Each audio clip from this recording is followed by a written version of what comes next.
Hey, this is Professor Game, where we interview successful practitioners of games, gamification, and game thinking who bring us the best of their experience to get ideas, insights, and inspiration that help us in the process of multiplying engagement and loyalty. I'm Rob Alvarez. I'm a consultant and founder of the Professor Game and Professor of Gamification and Games-Based Solutions at IE Business School, EFMD, EBS University, and other places around the world. And if this content is for you, then perhaps you will find our free gamification course useful. Find it for free at professorgame.com/free gamification course. All one word, professorgame.com/free gamification course. Hey, Engagers, and welcome back to another episode of the Professor Game podcast. We have a special guest today. You'll see many of the reasons why very, very soon. But Tori, we need to know, are you prepared to engage?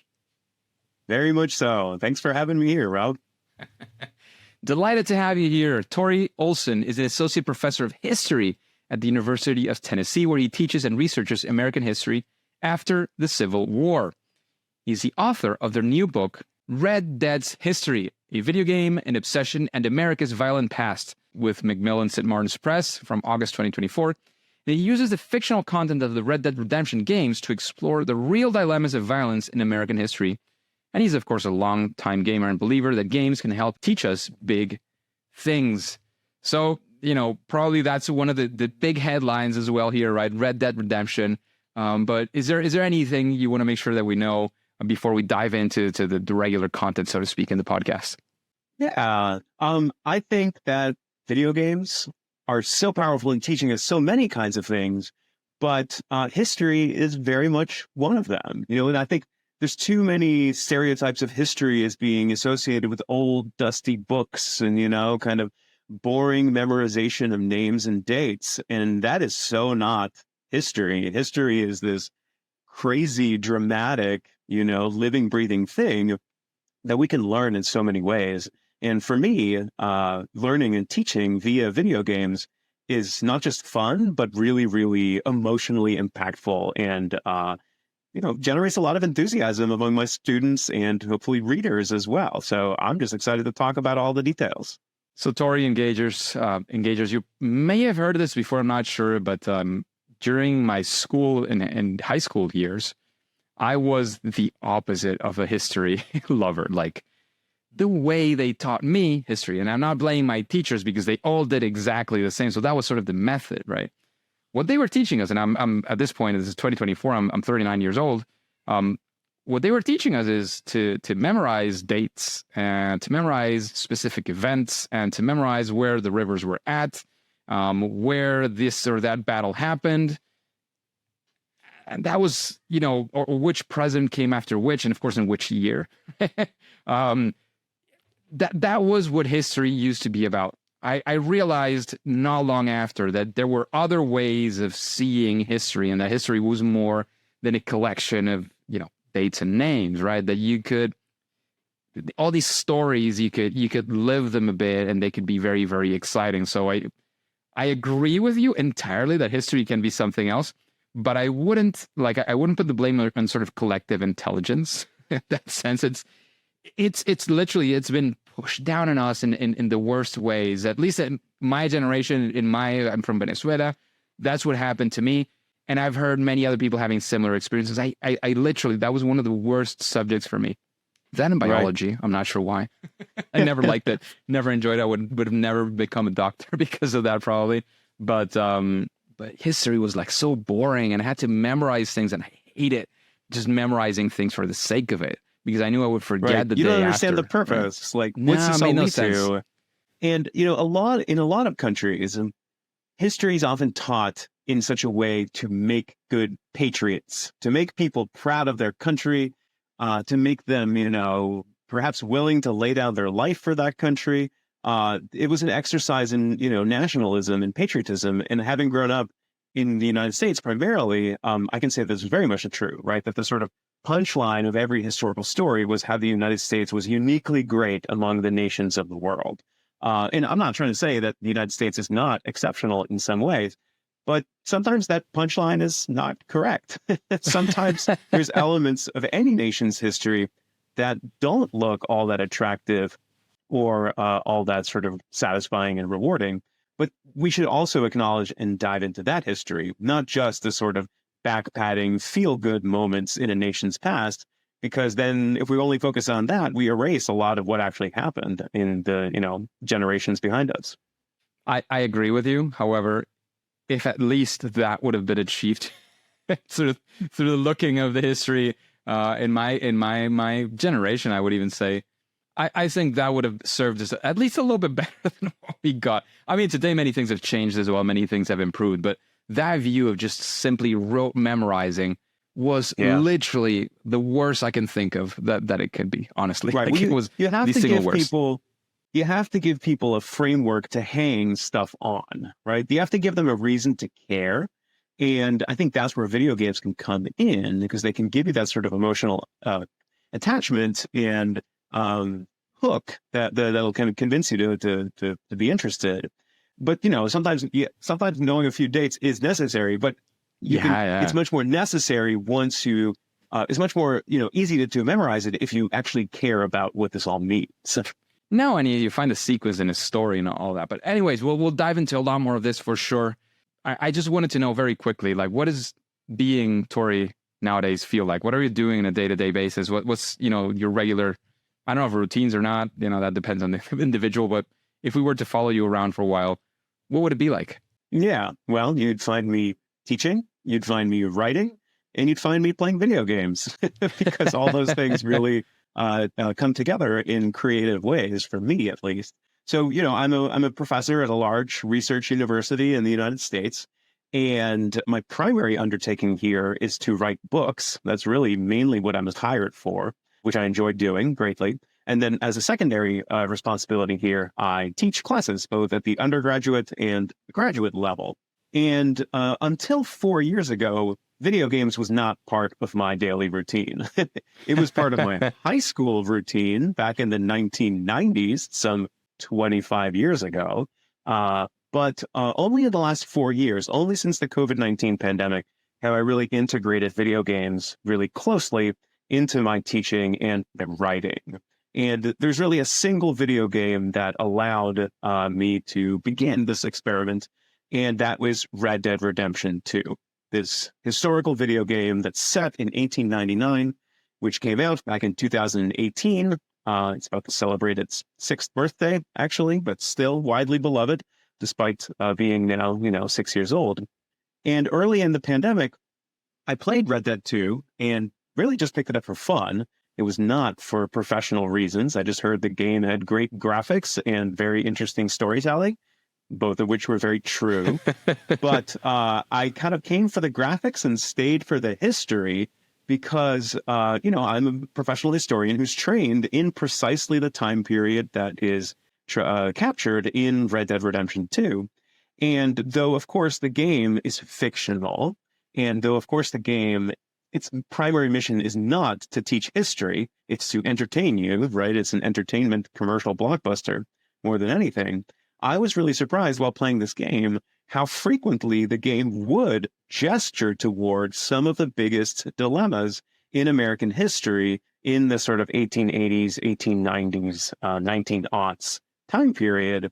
And I thought, well, given that the games open a conversation about things like corporate capitalism, like the women's suffrage movement, the memory of the Civil War in the American South, the place of railroads and knitting together the American economy.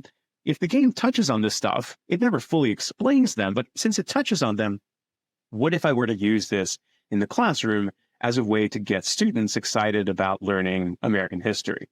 And it turns out that in 2020, when I was first entertaining this idea, no one had tried this before. There had never been a college history class that really foregrounded the video games, the Red Dead video games, as a way to teach late 19th and early 20th century American history. So I was very kind of surprisingly the first to undertake this experiment. And the class launched in 2021 for the very first time with great student interest, right? The enrollment in this class was significantly higher than other classes of this type that I've taught in the past. Makes sense. Yeah, So there's, we always ask about both a story of failure where you try to integrate video games or anything along the use of games in your classroom and it didn't work out, or a situation where it didn't work out. It doesn't have to be the whole thing. And then we go for success. But I feel like here there's a bit of a mix in there. I'm not sure if I'm reading that right. So can you sort of briefly get us into what that looks like? Again, we want to follow a bit of that story with you and get a bit of the, the lessons, the do's and don'ts, essentially. Right, exactly. Yeah. So, I mean, basically the way that the integration of the game worked in my class is that it would primarily serve as a hook. It would primarily serve as a way to open a class session and get students excited about the topic. And then the majority of the session would be spent unpacking the kind of traditional history behind it. So very often in a lecture, let's say I was giving a lecture on, the convict lease system. So the chain gang system, the idea of prisoners that are being rented out to companies to do service for them. This was a really prominent part of U.S., especially U.S. Southern society in the late 1800s. So if I'm giving a lecture on the convict lease system, I would begin the talk by showing gameplay footage from Red Dead Redemption 2. So because there's convicts in striped uniforms, bound together by chains. This is a common sort of thing that players observe in the countryside of the American Southern portions of that game. So we would watch, 2 or 3 minutes of gameplay from the Red Dead 2. And then I would take the opportunity to explore, okay, well, what did convict leasing really look like in the American South? What does the game get right? What does the game get wrong? And I would thread it into a larger discussion about big questions about politics, about race, about money and power, which, are very familiar to a regular history class. But the way that they're presented is, by using the game's content to sort of shape what the topics we were going to explore and how we explore them. Nice. And again, was there any time where, either that or something just didn't work out? You tried it out, and when you put it in the classroom setting, we have all these expectations. We think we're in the heads of our students, and we're really not. We have to test things out. Any of those times it just didn't work, and you had to adjust, pivot. Right. Yeah. Well, so my plan throughout the semester was to use YouTube footage as my primary way to engage the game, right? Mainly cutscenes, right? Red Dead 2 is a game that has a lot of cinematic cutscenes within it, and that's where a lot of the storytelling takes place within the game. And for me as a teacher, I usually use Microsoft PowerPoint as a way to display slides in front of the classroom. And PowerPoint nowadays makes it very easy to embed online videos like YouTube videos into the slideshow. So it's very easy for me to kind of integrate, a few minutes of video footage without breaking a sweat in the classroom. But I came to realize that, there's really some topics that I can't do that with. There's some topics that I had to actually play the game in class with them. Like I had to load up the game on my laptop. I had to bring a controller and then play the game live with them. Now that was really fun for them. They really enjoyed seeing me do so. They also get to see that I'm not a very skilled gamer because, I would accidentally kick my horse instead of trying to get onto it, accidentally, fire my revolver into the air when I wasn't at all trying to do that.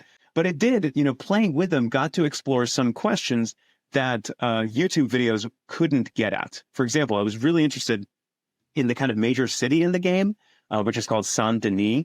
It's clearly supposed to be New Orleans in 1899. I was interested whether in the game there are visual representations of racial segregation, right? Like separate drinking fountains, separate entrances, separate waiting rooms, right? Part of this kind of system of racial apartheid, which was very much coming into shape in the United States at that time. So we walked around the city, like me and the students, for about 5 minutes, trying to find markers that say, for white, for color, these sorts of things. And we didn't find them, right? Which was kind of a failure that also allowed for us to talk about, would this have been accurate or not, right? So what is the history of Jim Crow segregation in the American South? And how much of that would we have seen in 1899? So that's a moment when sort of, our inability to find something within the game also produced this sort of learning moments of sorts. Interesting. And, I'm sure, and I think we sort of discussed this over email before we got here. I'm sure you're working on your next project. I mean, this has been a huge success. You know, you might even talk about your audio book and who's narrating that, which is super exciting. I'm sure we can get to that in a bit. But, you know, assuming that you are working on something next and that there's going to be something after that, I'm guessing that with this experience that you had from Red Dead Redemption, maybe you've done something else, this one that you're doing, probably have sort of a way of arriving at this. How do you do it? Like, is there a process? Do you have some steps? I don't know. Like, what does it look like? If I told you, look, I have to do this, but not for American history, but I have to do it for, I don't know, for Roman history. And let's use the, I think it's, I forget, the Assassin's Creed, for example. Like, how should, like, would you recommend me how to approach it? Like, what would I do if that were the case? Or, of course, if it's any other subject that maybe you can draw from that. Yeah, exactly. So for me, you know, writing a book like Red Dead's history was very much made possible by teaching the class first. Because the class is sort of a dress rehearsal, a book version, because it allows me to try out a bunch of ideas with, you know, with non-experts, my students, right? Usually 18 to 22-year-olds who are interested in the material, often interested in the games, but are not, you know, trained in the material whatsoever. They're smart, but they're not like deeply versed in the jargon of academia. And so I get to kind of, you know, force myself to be able to explain things on a level that makes sense to them, right? I can't rely on the sorts of, you know, catchphrases of the academy. I have to make, you know, speak in plain language and make things accessible to them in that context. And I found that doing so and kind of leaning into my storytelling abilities in the classroom really helped me write a better book as a result. Right. So basically, you know, in 2021, when I finished my first version of the Red Dead history class, I began thinking about, okay, well, how can I make this sort of journey that I took my students on?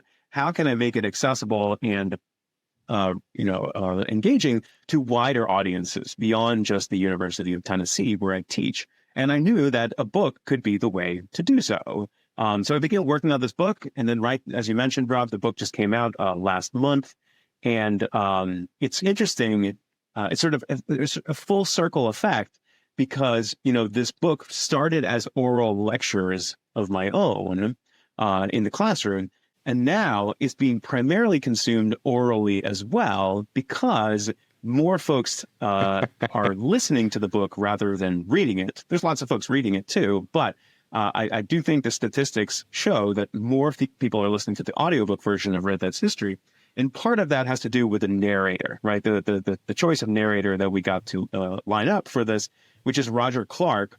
And Roger Clark is the actor who played Arthur Morgan in Red Dead Redemption 2, right? So he's the main protagonist. And Roger narrates the book, you know, sort of in character as this late 19th century cowboy, which works really, really well. And to people who've played the game, which is, you know, more than 60 million people at this point, that voice, you know, and making Roger Clark your sort of new American history teacher has been really, really effective. So people really respond well to that and recognize that, you know, this video game outlaw is actually a really good American history teacher. Of course, you know, Roger didn't write the book. He's a brilliant guy, but he's not a trained historian. But I was able to write the book and then, you know, deliver it via his brilliant acting and narration in this really exciting, you know, oral digital format. And so it's been so much fun working with him on this. Sounds brilliant. That's great stuff. And I'm sure it's going to sort of bring up the curiosity of many, even if you're not studying American history, even if you're not American, right? There's right, exactly. It's interesting to figure out things, but then, you know, if you played the game, maybe even finished the game, you know, that at least for me, it always happens when I finish a game. It's like, well, I think I want to have more. Sometimes I don't play the sort of these segments that it has, even within the game. I say I'm gonna, but this is sort of a segue where, you know, you're getting something that goes beyond playing the game, which is something that we always aim for when we were thinking about gamification, game-based stuff. And, you know, it's more than pleasing, right? It goes well beyond pleasing to continue having that voice because you're still sort of, you might probably be sort of still in the game in many ways, right? People want more. Right? Exactly. Especially with these big, vast universes like the Rockstar games.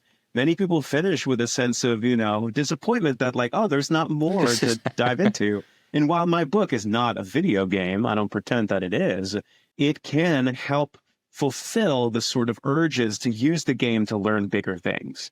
Right? I think many people will finish that game, Red Dead 2, and think, wow, what an incredible video game, what a great story. But how much does it actually say about America in 1899? And the game doesn't fully answer that question, right? It's not an edutainment title. It is an entertainment title. So a lot of people are left with question marks, afterward, wondering, well, did I actually learn something about the United States? How could I use that knowledge? And that's really the goal of the book, to be the sort of companion to the video game to help figure out what it does well and how it does it well, and what it doesn't do well as well. But I hope that the game, that the book really not only enriches people's playthroughs, but also inspires, future playthroughs that people want to do it again. Once they have this knowledge on their side, that they wanted to undertake the journey of the Vanderland gang one more time. Interesting. And Tori, it's all this has been fantastic, and I'm sure people are now curious about your book. You're working on another project. With all this, discussion that we've had, I know you've listened to a few interviews as well.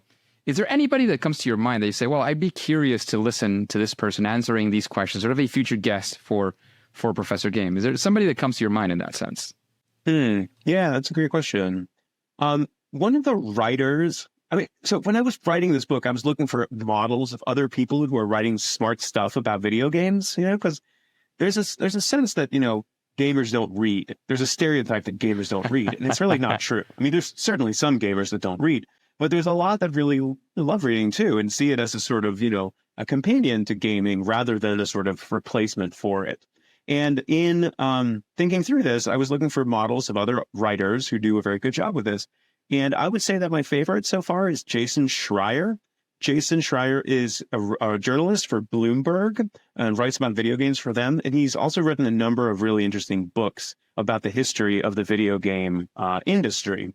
He has a new book coming out on Blizzard, the company that made Warcraft and StarCraft and, a whole range of other massive titles, which is coming out in a few weeks. And if you were able to get him for your podcast to talk about his research on, he's not a historian, but he looks at the history of the game industry and kind of its internal dynamics and looking at it as a business more than anything.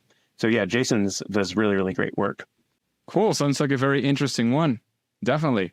And keeping up with that recommendation, right next to your book, right? What book would you recommend the engagers to have to bring to their libraries and to make sure to, whether it's getting direct inspiration or whatever you want to aim for? What book would you recommend, and why, of course? Wow, that's a big question. I'm going to recommend a history book just because I love history books, and it's what I use to write my own book. I'm going to make a plug for my favorite public-facing history book of the last 5 years, which is called How to Hide an Empire. He's showing it on camera for those of you who are not viewing the video. How to Hide an Empire by Daniel Immervar is a story, and it's really brilliantly written, funny, eye-opening, engaging. It's a real page-turner. He basically writes a story of how the United States tried to disguise the fact that it was an imperial power in the style of Britain or France or, Russia in the last 150 years. Because, 100 years ago, the U.S. had tons and tons of colonial possessions, including the Philippines, Hawaii, Puerto Rico, a whole range of other islands and spots around the world. And Immervar's book tells a story of how did the United States try to airbrush away this history so that it could show that it was different and better than these, European colonial powers around the world. So it's a beautiful book, and it's a bestseller. It's just a lovely, lovely place to get interested in history if you enjoyed my book and want something kind of similar to it. There's video games too. It talks about the origins of Sony. Like, why does Sony come around in Japan? What is its connection to the American occupation of Japan? There's so much to learn from this book. Cool. Sounds like a very good one for sure. Thanks for that. And if we were, to talk about this whole world of using video games and learning or gamification and all these things, of course, in your case, it would be history or would be a subset of history, or it could be history as well. What would you say is your superpower? That thing that you're able to do better, at least, than most other people. I think that my current superpower, which I feel, I rarely use such strong words, but I'll try to toot my own horn in that respect. I think I'm unusual in that I take video games really seriously, and I don't think all that many academic historians do so. I think they generally kind of write off and see the gaming industry as juvenile and silly. And I think that there's a lot of really interesting stuff going on there. And then on the other flip side, I think that I'm fairly good at making academic history come alive for video gamers, right? Like most video gamers have minimal exposure to the sorts of nitty gritty work that professional historians do. But I feel like in the last couple of years, I've been able to make students care about subjects that, they might not have had otherwise, right? I mean, like questions of land ownership in the American South. I mean, why would anyone care about that? Well, it was actually tied up with the bigger questions of who's in power and what kind of society were they making. So I feel like I've had some pretty good success in, translating, serving as a go-between, an ambassador between these different worlds, right? The sort of ivory tower of academia on one hand, and then this kind of large, unruly world of gamers across the world. I've really enjoyed being a sort of middleman between those communities. I don't know if it's a superpower, but I don't know. It's something. For sure. It makes a lot of sense. And it seems to be very, very useful for the work that you're doing. And as I say every now and then, if you talk about superpowers, sometimes you think, well, I'm not the only one who does it. Some people say, well, of course, maybe, yeah. But Thor flies and Iron Man flies as well, and there's many superheroes who fly, right? In the Marvel world, and then you go to the DC world, that happens as well, right? It doesn't have to be absolutely unique in that sense sure. to be a superpower. It just has to be something that other people don't do as well as you. There's actually a quote from somebody I've been following for a while, a completely different podcast, and he says that when he studied law actually for a while, and one of the few things he took away from that, he quit on doing that. He decided it was not his career. Was that in the court of law, an expert is anybody who actually knows more than anybody else in the room. So that's the expert, right? So you sit in many, many, many rooms and be the only person who even knows about this. If somebody knows, you'll probably still be the one who knows the most. So you'll be an expert, or you'll have that superpower, depending on who you ask. Tori, tough one, or maybe not so tough one. We'll see. What is your favorite game? Now, it's funny. People might expect me to say Red Dead Redemption 2, and I do love that game. Obviously, I've played it for more than 200 hours at this point. But the game that really converted me to taking video games seriously again, I'll give a little lead up here before I say what game it is. But so backstory, in high school in the 1990s, I played so much video games, right? I mean, I was just like completely obsessed, completely addicted.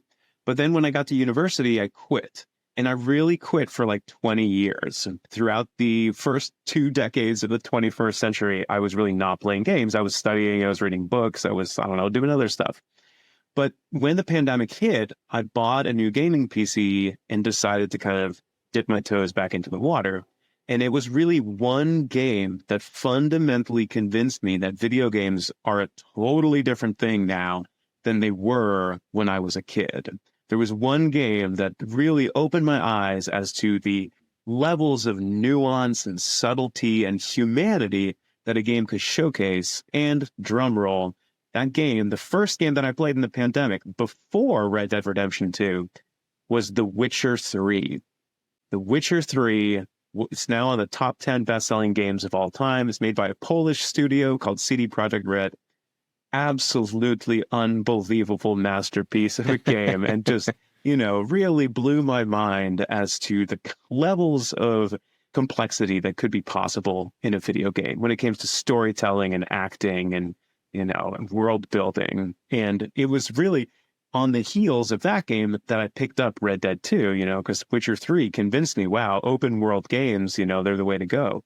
And then the next game I played was Red Dead 2, and then I ended up teaching a class and writing a book about it. But, in the back of my heart, I kind of wished I was teaching a class and writing about The Witcher 3.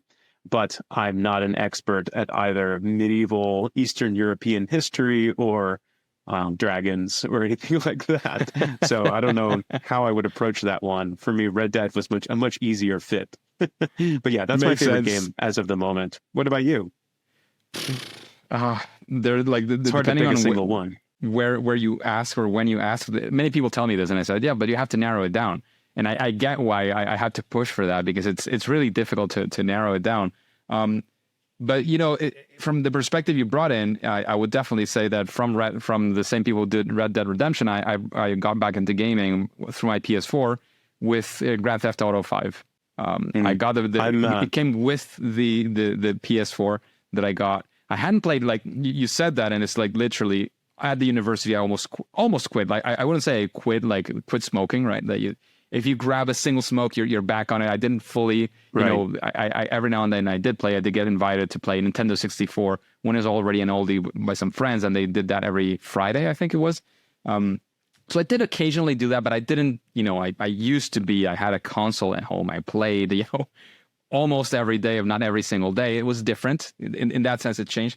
But after I got my PS4, it was like I was back on, on console gaming and video games. So that could be a game that sort of got me back into this whole ordeal. What a wonderful coincidence, because I'm currently playing GTA 5. I was playing it 3 hours ago at home, in fact, this morning, because I'm preparing for another class and book.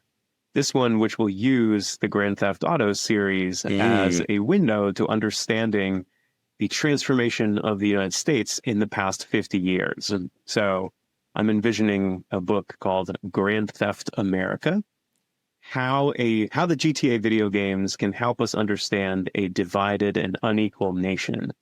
So this is what I'm currently cooking away on. So maybe just wait a little while and we can have another conversation about this. Sounds super exciting. Totally exciting. Tori, thank you very much for all these insights, all this stuff that you've been giving us. We have a final few words if you want to have any. We're of course going to find out more about you, about the book, anything you want to lead us to, any call to actions or anything similar. This is the right time, and of course, any final words before we say goodbye. There's a lot of smart video gamers out there, and we need to take them seriously. That's what I've learned in doing this project, and it's been a fun ride to get to know some of them and to prepare content, educational content of various sorts for these smart, curious, and enthusiastic gamers out there. Awesome. Thank you very much. Tori, where can we find out more about you and your book? I'm on social media, on Twitter, on Instagram, on TikTok, usually under my name, Tori Olsson, or Red Dead History. You can also just Google me and find my faculty website at the University of Tennessee and write me an email, send me a message.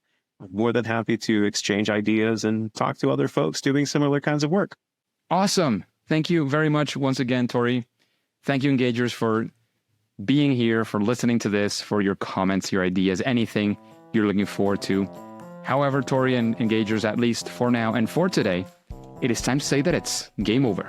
Hey, Engagers, and thank you for listening to the Professor Game podcast. And since you are into gamification and game-inspired solutions, how about you go into the free gamification course that we have for you? Just go to professorgame.com/free gamification course, all one word, professorgame.com/free gamification course, and get started today for free. After that, we will also be in contact, and you will be the first to know of any opportunities that Professor Game might have for you. And remember, before you go on to your next mission, before you click continue, please remember to subscribe using your favorite podcast app and listen to the next episode of Professor Game. See you there.